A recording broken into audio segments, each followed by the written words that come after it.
C'est qui Bourgui? Bourgui, en fait, il a oublié son temps. Il a oublié, il se croit encore dans les années Foka où on soulevait les valises d'argent pour se promener. Voilà, les mallettes d'argent pour se promener de capitale en capitale. Au moment, dans ces années Foka où il avait encore beaucoup d'influence, tout et tout, il pense que nous sommes encore dans ce temps-là. Peut-être que sûrement des gens à Abidjan sont allés le voir pensant que ce monsieur a de l'influence. Mais un, il n'a pas d'influence. Deux, il n'a aucune crédibilité. Mais pourquoi je dis qu'il n'a pas d'influence et il n'a aucune crédibilité? Quelqu'un qui récemment est venu s'asseoir ici sur une chaîne de télévision pour dire que oui, en son temps, Mme Ouattara m'avait promis une villa. Ah bon? La première dame t'a promis une villa. Mais pourquoi il t'a promis cette villa d'ailleurs? Et je pense que c'est ce que Mme Simone Yves Gbagbo disait. Tu étais avec ceux qui bombardaient Laurent Gbagbo en son temps. On ne t'a pas entendu. Aujourd'hui, ça change.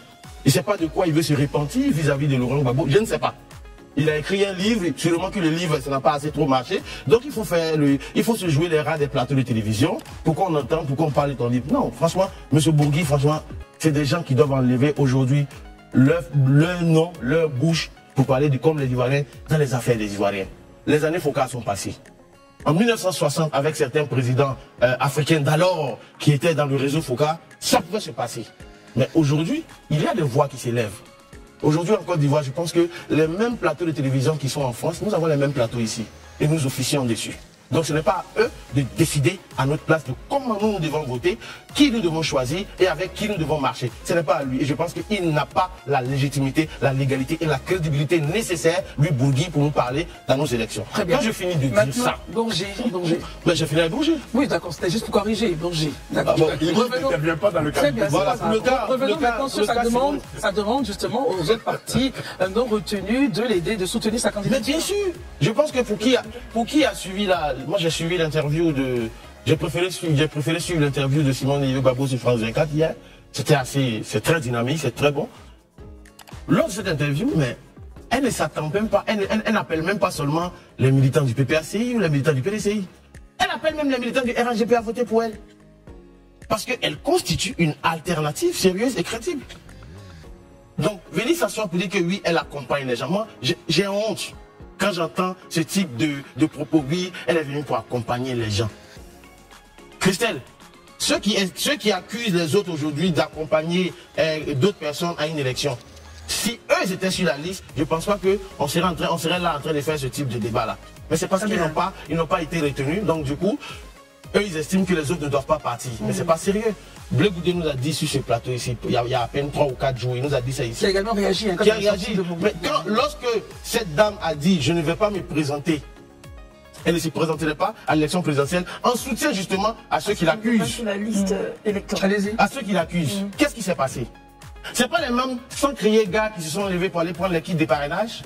C'est pas les mêmes sans crier gars qui sont allés participer à la formation de la CEI. C'est pas les mêmes sans crier gars qui sont allés déposer la candidature à la CEI. Pourquoi eux peuvent-ils s'arroger le droit de faire cela et elle n'a pas le droit de le faire? C'est-à-dire que quand c'est les autres, c'est pas bon. Merci. Mais quand c'est nous, c'est bon. Il faut sortir de cette iniquité qui n'a pas de nom, selon moi. Une chose est sûre pour moi, et Christelle, je préfère te le dire aujourd'hui, désormais, moi, je ne parlerai que des 5 candidats. Ceux qui ne sont pas retenus sur la liste, pour moi, je ne les commande plus. Très bien, merci beaucoup d'adresser votre point de vue, on le respecte. Dans tous les cas, si une actualité, comme on le fait ici, arrive et qu'elle concerne les candidats non retenus, souffrez très cher, qu'on en parle. Après, vous avez votre droit de réserve et ça, vous on peut toujours le mettre au coin. Hein. Herman, s'il y a un autre commentaire, on le prend rapidement. Est-ce que justement avec...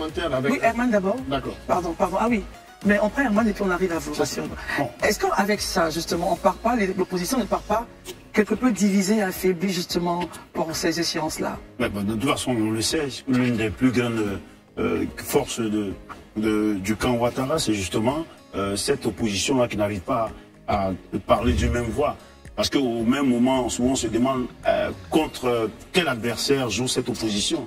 Au même moment où l'opposition semble avoir 3 candidats, je vais parler en personne de candidat Domelo, Simone Yves Gbagbo, et puis de Jean-Louis Billon. Non, tu ne peux pas me faire dire 4 candidats. Surtout qu'il y a des vidéos qui circulent où Mme Ariel Lagou a dit que son parti rentrait dans le RHDP. Ils étaient rentrés, ils sont sortis. Bon, ça... Non, elle est rentrée, il faut préciser en fait, c'est ce que je veux dire. Tu continues quoi en fait. Mais soit, je peux dire qu'elle est beaucoup plus proche du elle vient du PDCI et elle est partie au RHGP. Daouda, vous n'avez pas la parole, s'il vous plaît. Allons-y. Juste notamment et de l'opposition. Il faut pas être méprisant comme tu l'as dit. Daouda, s'il vous plaît, est-ce qu'on peut permettre de pas faire ce coup-là aujourd'hui?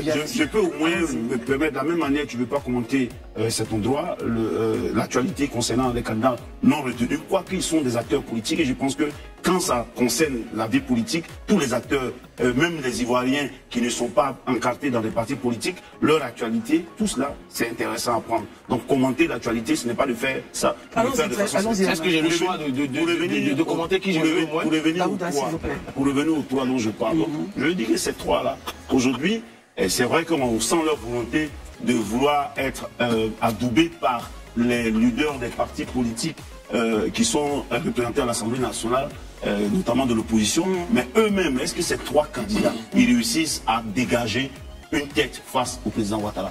Voici là. Et déjà, certains acteurs de ces partis, du PPACI, du PDCI, RDA, leur ramènent cette question-là. Parce qu'avant que vous cherchiez à notre soutien, est-ce que vous-même, vous avez décidé qui on soutient? On a Simon et Yves Gbagbo, qui y a aussi Domelo, les deux sont proches, on le sait. Ça fait même que les acteurs politiques de l'opposition qui veulent aller soutenir un candidat de la gauche se demandent lequel candidat choisir. Donc déjà, qui s'entendent à leur niveau pour dégager peut-être un candidat avant d'aller chercher à trouver le moyen pour que les autres candidats les soutiennent. Donc voici ça. Le véritable problème de l'opposition, c'est elle-même. Souvent, il y a des batailles qui sont inutiles dans lesquelles cette opposition se lance et ça dénature complètement l'objectif. On se demande bien si cette opposition-là travaille avec une certaine stratégie. Marius, on termine sur ce point avec vous.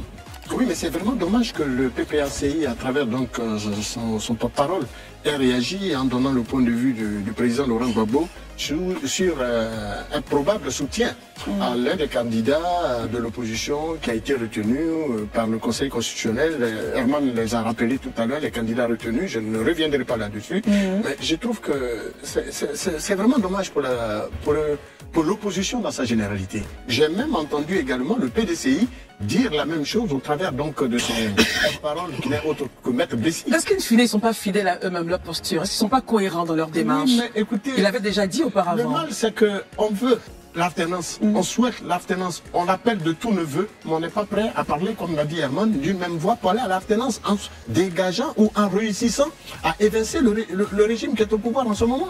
Mais sans cohésion, sans unité dans l'action de l'opposition, c'est peine perdue. D'ailleurs, je n'étais même pas sûr que si les candidatures avaient été retenues, le PDCI et le PPACI iraient en rang serré.